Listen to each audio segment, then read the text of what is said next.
Lenin, although he gains support in 1917, although he's the only politician of the day to be in line with the demands of popular revolution, he isn't popular with all parts of Russian opinion, and also he quite quickly loses popular support.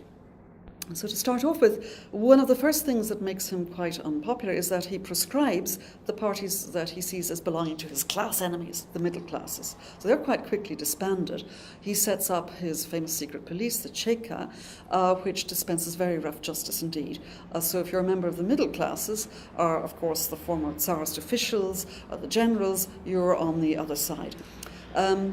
And you're described by the Bolsheviks, seen by them, as potential political enemies to be dispatched. He proclaims a dictatorship, so he governs almost immediately with almost no support. He does not bring into the government the mainstream socialist revolutionaries, who are in fact the most popular party in Russia.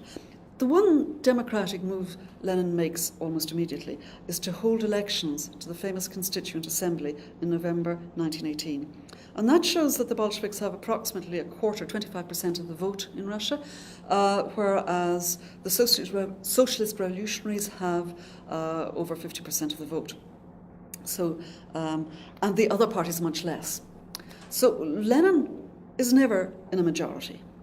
The socialist revolutionaries are the most popular party, and they're the form of socialism that speaks most to the Russian people. And they, because in fact, when they are told by Lenin, along with the Mensheviks, so on, in the Congress of Soviets, immediately after, or indeed as the Bolsheviks are seizing power in October, they're appalled, but you've done this without consulting us. So they actually stalk out of the Congress and immediately find themselves kind of in quasi-opposition.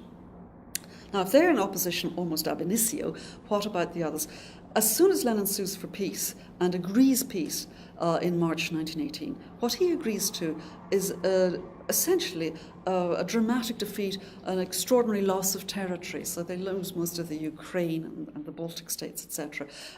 That is seen as disastrous, and it enables some of the generals to mobilize against Lenin. So the civil war is breaking out really from certainly the middle of 1918, and it's really almost everybody else against the Bolsheviks.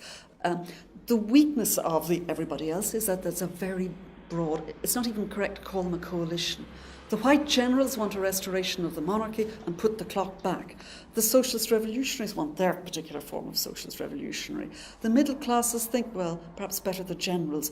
And then, of course, you have a peasant revolution that want their form of revolution. There are anarchists, and as the country slides into total chaos, you have bands of deserters, you have warlords, you have anarchist bands, and these many players have their own agendas. So revolution means very many different things, and many different players are fighting in the civil war. It's not just Lenin's Bolsheviks against the monarchist whites. There are many other different forces.